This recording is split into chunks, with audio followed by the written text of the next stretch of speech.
Hai netizen, udah pada tahu kan software-softwarenya Adobe seperti Photoshop, Illustrator, Premiere Pro, dan lain-lain. Nah, kali ini saya mau bahas aplikasi-aplikasi Adobe yang ada di smartphone dan apa saja fungsinya. Kuy, simak terus videonya dan jangan lupa subscribe dulu.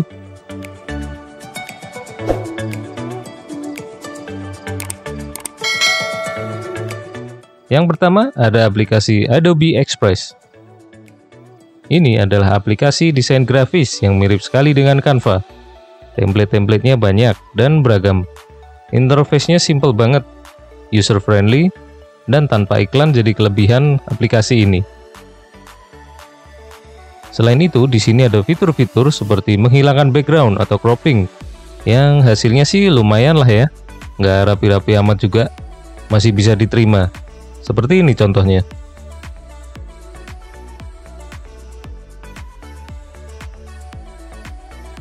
Nantinya desain yang kalian setting di sini juga nggak ada watermarknya. Itu juga jadi salah satu keunggulannya sih. Walaupun punya banyak keunggulan, tapi saya juga menemukan beberapa kekurangannya. Antara lain saya tidak menemukan adanya fitur zoom in atau zoom out. Jadi yang mau ngedit agak deketan di sini sayangnya tidak bisa. Dan agak susah jika nanti elemennya kecil-kecil. Di sini juga tidak ada fitur-fitur penting seperti layer, grid atau ruler, dan editing text atau font yang lebih lengkap dan detail. Jadi memang agak limited juga sih. Tapi overall aplikasi ini udah sangat cukup lah kalau untuk desain grafis dan content creation yang ringan-ringan. Apalagi cocok untuk yang suka mendesain di HP. Kedua ada aplikasi Adobe Lightroom. Selain terkenal sebagai salah satu aplikasi edit foto terbaik, sekarang fitur terbaru Lightroom yaitu mampu digunakan sebagai video editor ringan. Aplikasi ini juga jadi salah satu editor choice, powerful dan sangat mudah digunakan di berbagai platform. Color gradingnya keren, interface-nya dark dan simple. Tools-toolsnya termasuk komplit dan kita bisa bebas berkreasi, mengedit, dan menciptakan preset-preset custom sesuai style dari kalian masing-masing.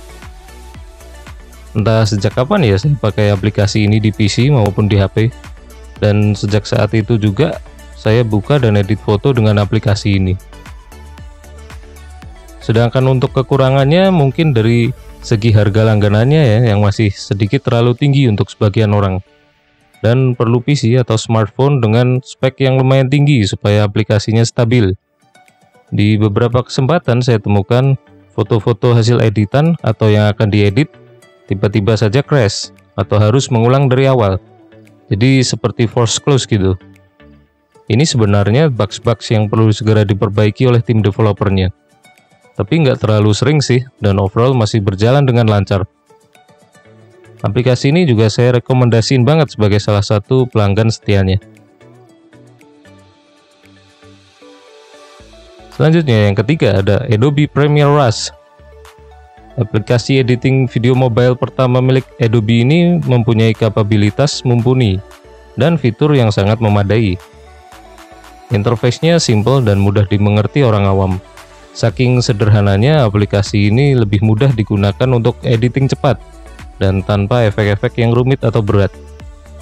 Selain bisa digunakan di desktop dan mobile secara bersamaan, aplikasi ini mendukung cloud storage dari Adobe. Kelebihan lain dari aplikasi ini adalah tidak adanya iklan-iklan pop-up yang sangat mengganggu, dan tanpa watermark di hasil videonya setelah diekspor.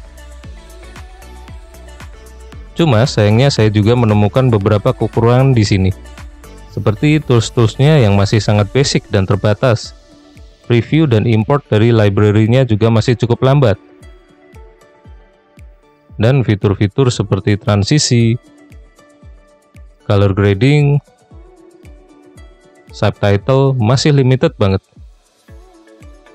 Jadi memang aplikasi ini tidak cocok buat kalian yang mau heavy editing dan menggunakan berbagai macam efek. Overall aplikasi ini memang lebih cocok untuk editing ringan dan kegiatan vlogging yang tidak banyak membutuhkan efek, transisi, dan segala macamnya. Ya seperti namanya sih, rush, buru-buru.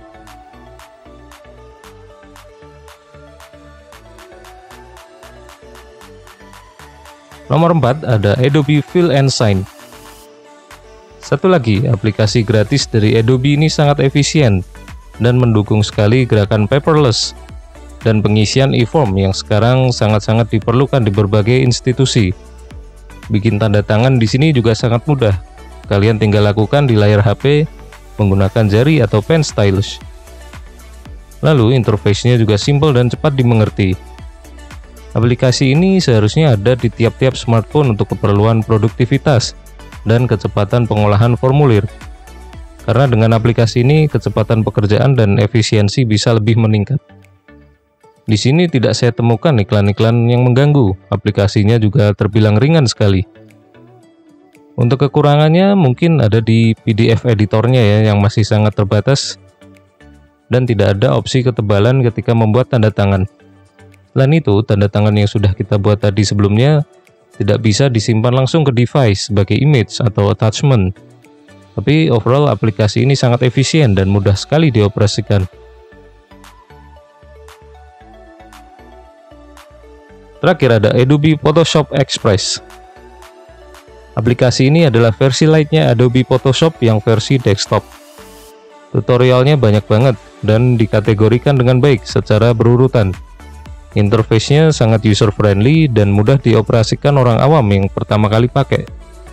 Sayangnya sih harga langganan untuk versi premiumnya masih terbilang tinggi untuk beberapa orang. Untuk saya sebenarnya yang versi free ini udah lumayan cukup banget. Sayangnya aplikasi ini juga tidak bisa dibilang sempurna karena masih ada beberapa kekurangannya yang saya temukan. Seperti format ekspornya yang masih terbatas, tools-toolsnya juga masih agak terbatas. Jadi hanya untuk seperti menempel foto, efek-efek, dan overlay di atasnya. Lumayan cocok sih untuk desain grafis pemula yang baru belajar mengedit foto. Kita juga tidak bisa menyeleksi bagian-bagian foto di sini. Sangat disayangkan sih. Karena ini adalah fitur utama Photoshop sejak dulu kala. Lalu saya juga tidak menemukan adanya fitur brush yang bisa digunakan di sini. Jadi overall kalau saya sendiri sih lebih prefer ke Lightroom atau sekalian Express ya jika harus memilih untuk mengedit atau mendesain kepentingan konten atau sosmed di sini. Oke netizen, dari kelima aplikasi Adobe tadi, kalian sudah pernah cobain yang mana aja nih? Atau ada rekomendasi aplikasi lainnya dari Adobe? Coba share pendapat kalian di kolom komentar. Dan jangan lupa untuk subscribe, klik like jika suka video-video seperti ini, dan terima kasih banyak udah nonton sampai selesai. Sampai jumpa di video-video selanjutnya.